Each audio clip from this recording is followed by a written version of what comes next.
Hoje eu quero falar com vocês sobre o acordo de sócios. O que é esse acordo de sócios? Essa terminologia é mais utilizada para sociedade por ações.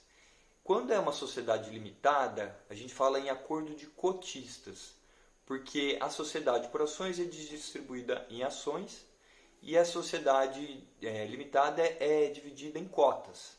Então cada sócio tem uma cota, então a gente fala também em acordo de cotistas. Mas hoje eu vou falar só como acordo de sócios. O acordo de sócios é um contrato. Ele é assinado geralmente entre os sócios e ele serve para disciplinar alguns combinados entre eles. Por exemplo, uma votação em bloco. Então falou assim, olha, vamos combinar aqui, eu, você e o ciclano, a gente vai votar tudo junto. Por quê? Porque a gente é minoritário, então se a gente votar tudo junto, a gente tem condições de conseguir mais que as nossas decisões tenham efeito. Né? Isso basicamente quando tem mais de 2, 3, 4 sócios, aí você tem esse tipo de necessidade. Esse contrato ele pode ser público ou privado. E ele pode ser inclusive confidencial, só entre os sócios. Porque como a matéria é de direito privado, empresarial, só interessa as partes, não tem problema que isso seja confidencial.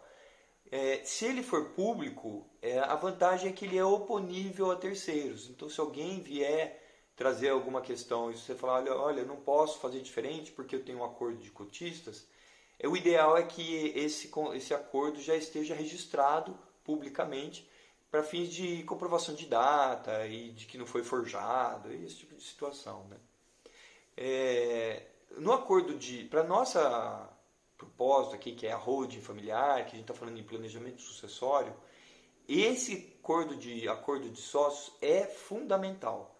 Ele é a peça muito importante para disciplinar como é que vai ser a holding. Né?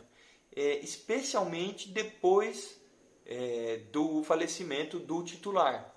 Por exemplo, por meio desse acordo de sócios, pode ser combinado como é que vai ser a divisão dos bens para os herdeiros. Então isso é um assunto que interessa muito os próprios herdeiros.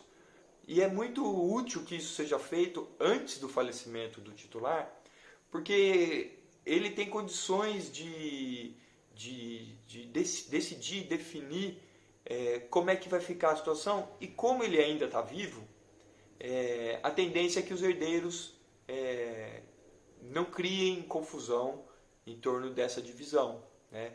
Pode ser muito mais negociado do que brigado. Né? Geralmente a gente vê muita briga depois do falecimento, em que ficam inclusive usando o nome do falecido.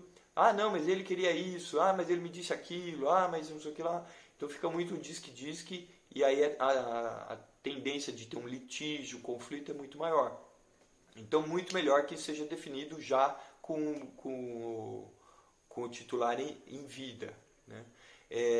Outro tipo de situação que esse acordo de sócios pode disciplinar é quem que vai ficar na administração dos negócios depois do falecimento do titular.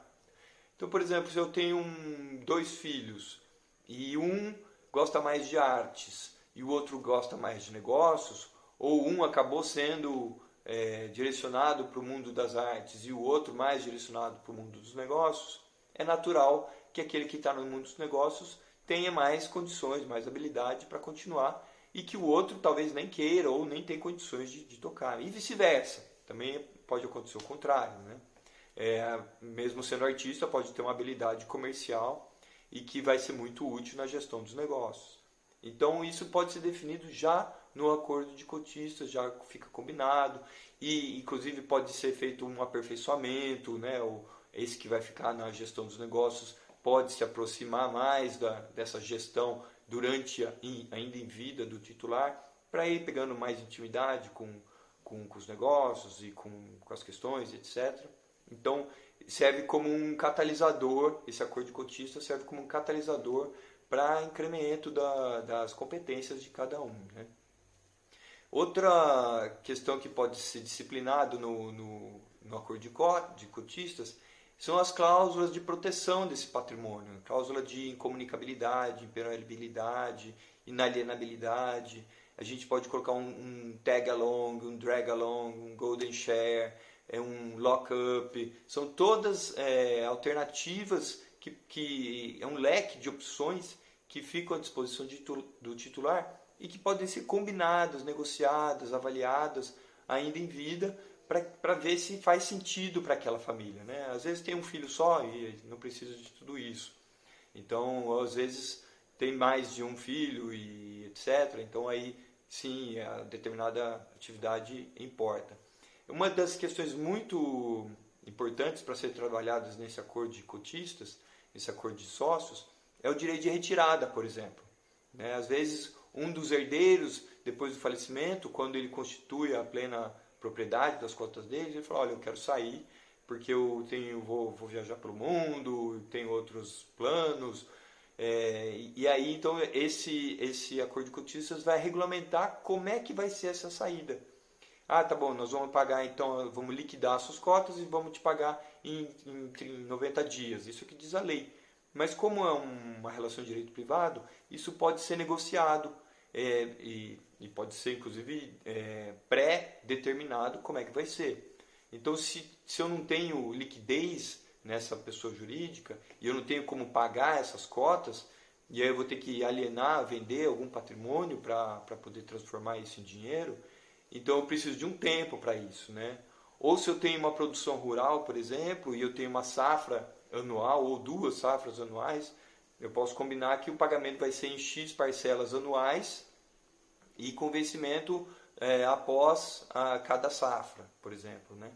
Então isso dá fôlego para a própria holding criar esse recurso, né, ou transformar, liquidar esse recurso para poder pagar esse sócio que está se retirando, né? Então tudo isso vai dentro do acordo de cotistas, do acordo de sócios, e é uma ferramenta muito, muito interessante. Inclusive pode ser inspirada no trust americano, que aqui no Brasil não tem, mas que tem várias soluções e que se adaptam muito bem ao sistema de holding. Eu vou dar uma palestra dando mais detalhes, mais informações sobre esse assunto. Então, se você gostou, tem interesse, se inscreve, porque só quem tiver inscrito é que vai receber o link para participar da palestra.